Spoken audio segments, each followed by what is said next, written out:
చెప్పండి, ఎలా ఉంది జూబ్లీస్ బై ఎలక్షన్ లో ఎవరికి ఎలా పోతా ఉన్నారు? చూస్తే ఎట్లా అనిపిస్తుంది? జూబ్లీస్ లో గెలిచేది బీఆర్ఎస్ పార్టీ. ఎందుకంటే గత 10 సంవత్సరాల్లో టిఆర్ఎస్ గవర్నమెంట్ ఏ పనులు ప్రభుత్వం చేసిందో అసలు ఈ కాంగ్రెస్ గవర్నమెంట్ 2 సంవత్సరాలు ఏం చేస్తలేదు.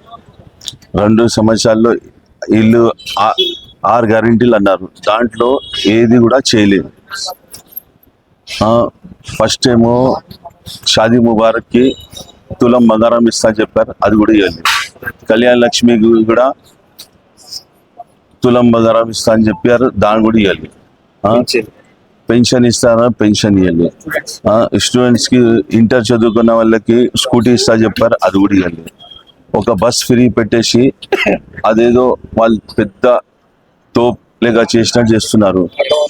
జూబ్లీస్ లో అసలు గెలిచేది టిఆర్ఎస్ ప్రభుత్వమే. ఎందుకంటే మాగంటి గోపీనాథ్ గారు ఏదైతే చేశారో, డెవలప్మెంట్ పనులు చేశారో, మన కమిటీలు కానీ, ఏ రోడ్స్ కానీ, డ్రైనేజ్ లైన్ కానీ ఏదేమో చేశారో దానికి బట్టి చూస్తే ప్రభుత్వం, ఈ కాంగ్రెస్ గవర్నమెంట్ ఏదేమి హామీలు ఇచ్చిందో మొత్తం ఫెయిలియర్.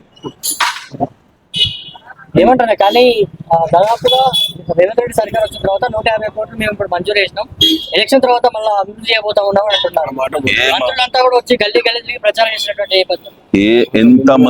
ఎంత మంత్రులు వచ్చినా ఏం కాదు. ఇక్కడ జూబ్లీస్ ఇది మాగంటి గోపీనాథ్ అడ్డా ఉంది, ఎవరు గెలవరు. ఇక్కడ గెలిచేదైతే మాగంటి సునీతనే. మాగంటి సునీత గారు గెలుస్తారు. ఏ పార్టీ అడిగినా మాదే గెలుపు అంటూ ఉన్నారు. ఎలా ఉండబోతుంది అసలు? నిజంగా అదైతే స్పందన మంచిగా ఉందా బీఆర్ఎస్ కు? పక్కా బీఆర్ఎస్ ఉంది.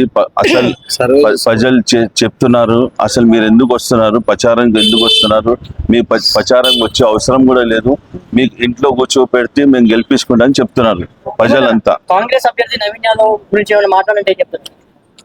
నవీన్ యాదవ్ అని కాదు, ఇక్కడ అసలు కాంగ్రెస్ గవర్నమెంటే ఫెయిలియర్ ఉంది.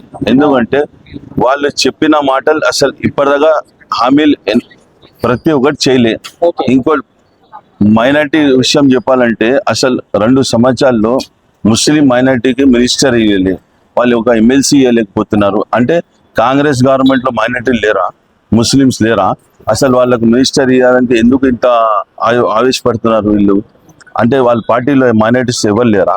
ఇంకోటి టిఆర్ఎస్ ప్రభుత్వంలో ఫస్ట్ ఏదైతే సీఎం గారు కేసీఆర్ గారు కూర్చున్నారో ఆ రోజే డిప్యూటీ సీఎం ఇచ్చారు, తర్వాత హోమ్ మినిస్టర్ ఇచ్చారు, చైర్మన్లు ఇచ్చారు, చాలా మందికి ఇచ్చారు.